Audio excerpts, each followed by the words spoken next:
Our world is full of the unexplainable.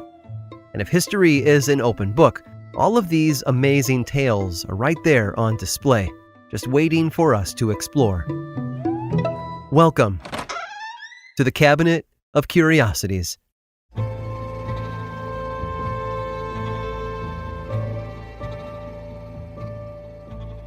Communication is key. It's the cornerstone of all successful relationships.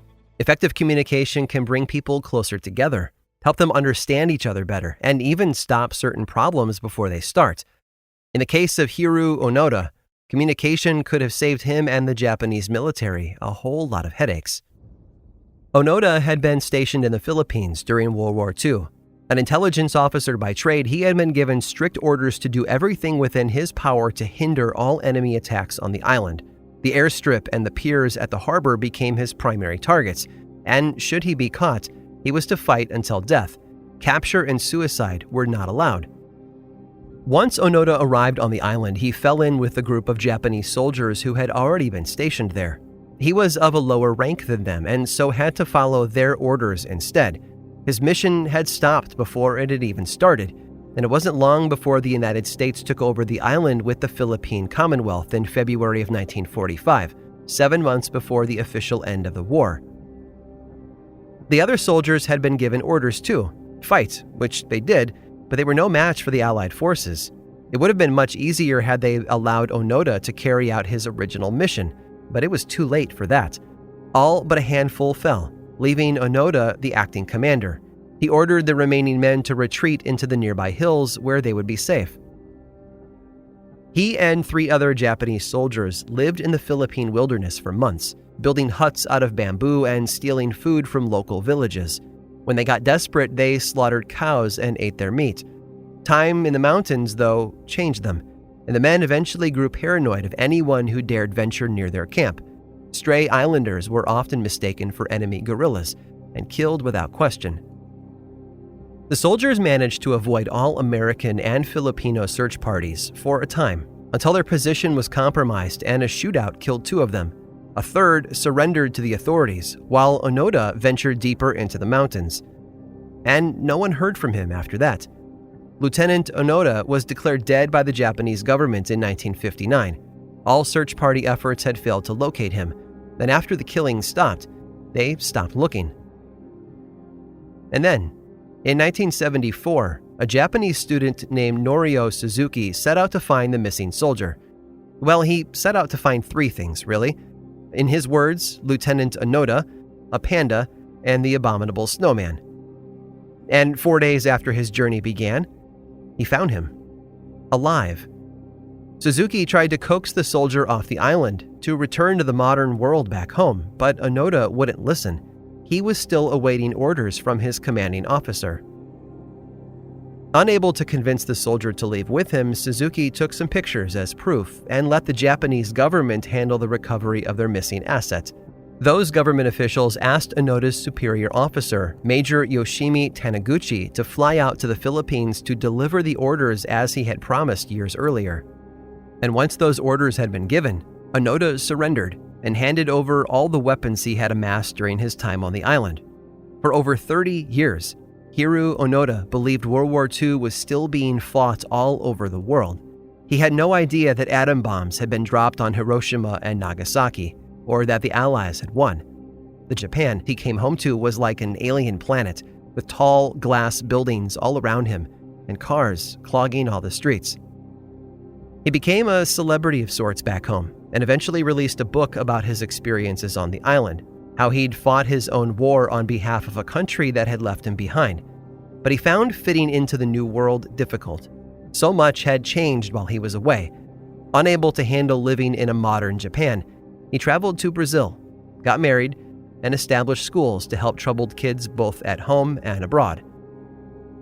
Hiroo Onoda had been lost in time for most of his life.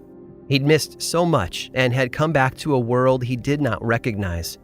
Yet despite his hesitation and wariness, he never forgot his primary mission: survive at all costs. And thankfully, he succeeded.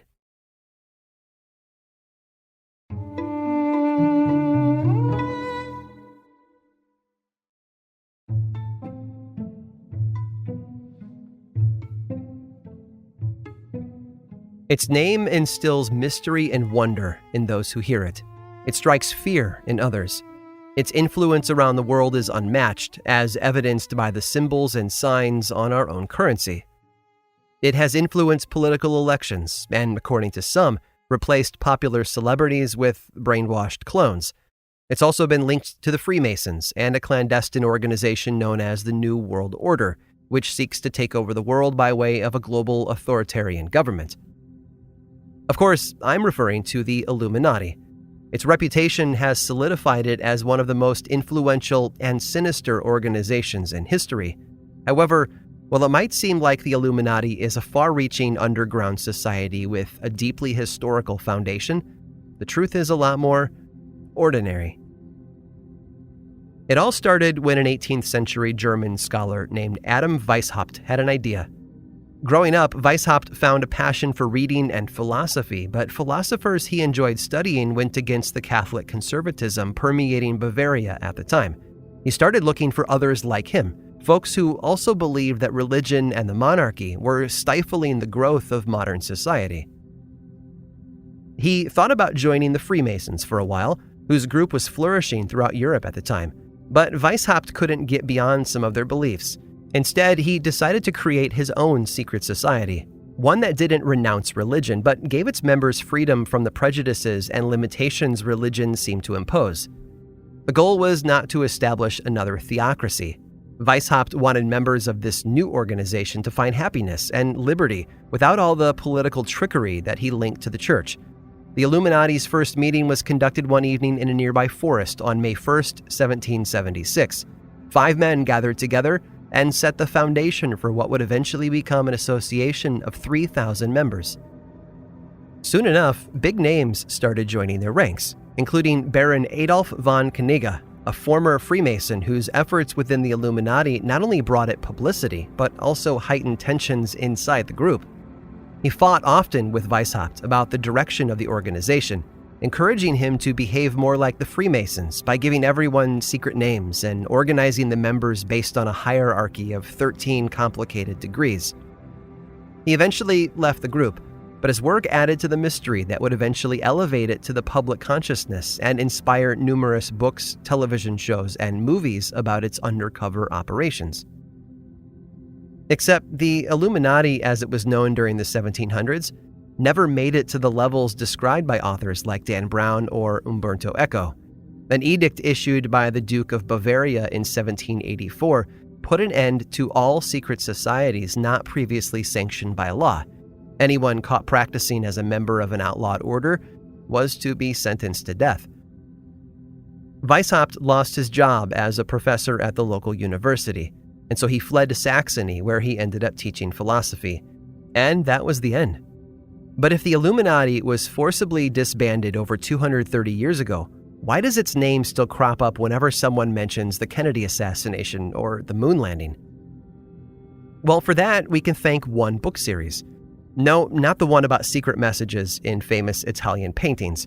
We have to go back even further, to the 1970s, when popular culture was defined by counterculture, like Robert Crumb and the National Lampoon. And Robert Anton Wilson. You might not have heard of him, but the work he did with his friend and partner Robert Shea cultivated much of the Illuminati lore that we're all familiar with today.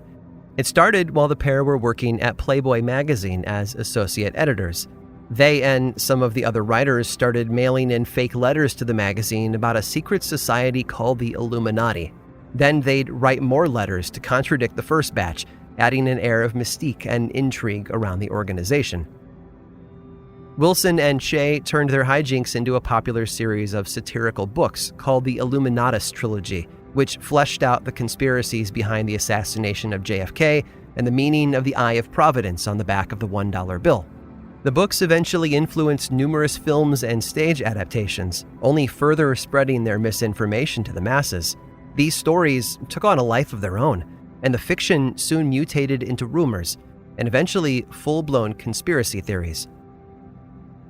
Thanks to the internet, those theories have now grown more elaborate over time.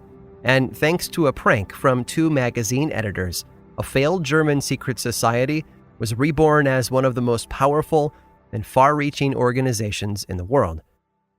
Well, At least my reputation, that is.